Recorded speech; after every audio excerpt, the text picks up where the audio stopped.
It's potato harvest day. My buddy's out here. We're getting ready to do the potatoes. Show you the process. It's pretty exciting. We're probably a couple weeks early, but weeds were starting to take over. It got really bad, so we're gonna harvest them now. So the weeds were so bad, we just could not get under control since this was a new bed this year. We just couldn't stay on top of it. And what we did was, they were basically ready. They were starting to turn brown. I went through with the mower and mowed at an angle, shot them in, so we exposed the rows. So now we're going to use the side dresser, kind of clean up the rows so we know where it's at and get it into a nice little pile for the harvester. So that's what we're gonna start doing right now. So here we're using my row dresser, and Josh is gonna break up this row. So we got weeds and everything. So what he's doing is gonna make a very distinct edge of the row all the way down, and then he's gonna come back and do it again. We won't really wanna break this stuff up. What we'll do then is we'll move those discs in one setting, and then we will pile this up as narrow as the row harvester is. That way it goes into the harvester a little bit easier. So this just cuts the weeds, keeps the weeds from being too bushy inside the harvester. Otherwise it'll just sit there and bunk up, and it's just kind of a pain in the butt, and dirt doesn't want to flow out, and potatoes don't want to move. So when he's done here, because this had the most weeds next to the corn, I'm gonna go through and take all these little pieces of weeds that got pulled into the row and get them out of the way. And we'll do that for all 6 rows. Now that they're closer in, he's gonna start setting up his pass.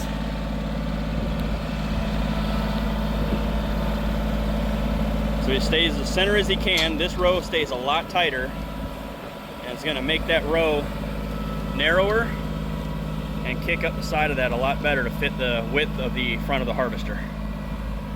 And then he'll do that 2 passes per row, and then we'll start harvesting.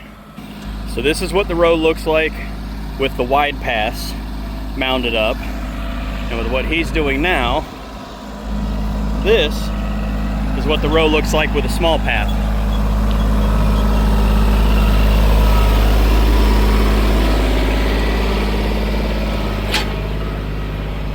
So now I'll just come through and I'll rake this loose stuff off the top again, and we'll be left with a mound of dirt.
Now the next step in this process is collection.